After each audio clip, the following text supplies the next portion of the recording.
রোহিত নাকি অন্য কেউ? ইংল্যান্ড সিরিজের কার উপর থাকবে ভারতীয় দলের দায়িত্ব? কে করবেন অধিনায়কত্ব?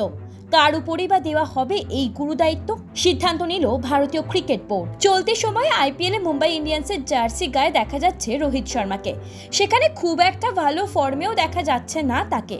তবে এরই মধ্যে ভারতীয় দল বেছে নিল ইংল্যান্ড সিরিজের অধিনায়ককে। ক্যাপ্টেন নির্বাচন করার আগে রোহিত শর্মার রিপোর্ট জমা পড়েছিল ভারতীয় ক্রিকেট বোর্ডের নির্বাচকদের হাতে।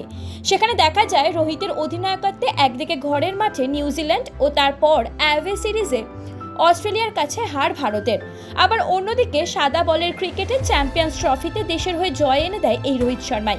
এই চ্যাম্পিয়ন্স ট্রফির কথা বিচার করেই আবারও রোহিতের উপরই ভরসা রাখতে চায় ভারতীয় বোর্ডের নির্বাচকরা, অর্থাৎ অন্য কেউ নন। ইংল্যান্ড সিরিজে ভারতের হয়ে অধিনায়কত্ব করতে দেখা যাবে রোহিত শর্মাকেই।